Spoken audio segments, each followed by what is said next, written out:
sa eksperyensya, madamo ang eksperyensya nga baylo mo pag-eskwela mo, baylo mo panimalay mo, baylo mo profesyon mo, handom mo gid kay sa kalibutan ginatigaan niya ka nga masiguro wala makita sa mata mo, dira makita dako nga balay, damo nga salakyan, manggad, makilala ikaw kag amo na nga tahuron ka kitungod banggaranon ka kamo ipakita sa kalibutan nga dira ka sigurado kaganing makasan mo gid na. Pero amo na magambag ka nga butang nga langit nun ti hindi makita.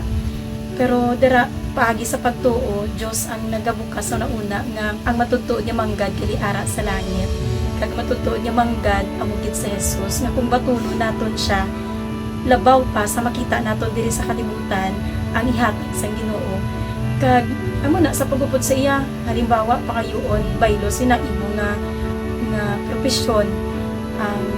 imo nga pag-eskwela o kung imo panimalay pangayoon sina pero matuod gid nga kung masarangan galit naton masarangan naton na atubangon kag ihatag sa Ginoo sobra pagid gali ang ibalik sa Dios amo na ginamban mo ang gahom labaw pagid gahom nga tudlo sa Ginoo na kung batunon naton siya manginara siya sa aton gahom nga makatabog ka sa yawa gahom nga madaog naton ang mga hindi makita nga luyag maghalit sa aton kagawa na sa pagpanakaton nga ang Ginoo gid ang nagatudlo nga paagi sa iya gid lamang kag siya nga gahom nga mangin mandadaog man kita tungod sa iya.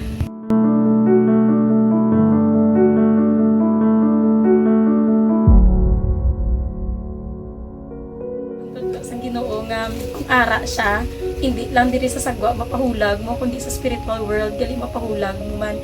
nga kung ang Dios ara sa imo gahom siya ara sa imo nga mamandaran mo gali ang yawa nga gusto magulipon mamandaran mo gali matabog mo gali kag mo na may gahom kagali nga hindi ka maulipon sang kalibutan o kung may gahom kagali nga hindi ka maulipon sang yawa amo na grasya gid man na nga matagaan kita sa pagtuo.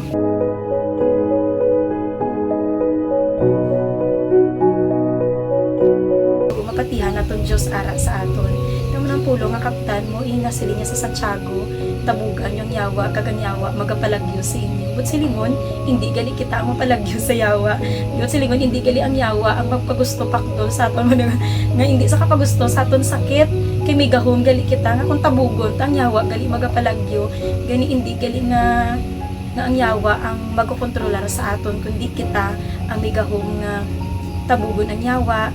nga ang yawa hindi ka kontrol sa aton ulipunon aton kay kung mandaran kita nga muni-umuon naton sakiton naton kagalingon o di gani nga pabudlayan taton kagalingon para sa pagtudlo sa kalibutan nga wala man gali nagahatag sa kabuhi nga wala sing katapusan tutuod nga pagdayaw tutuod nga pagpangamuyo nagatabo gid sang yawa.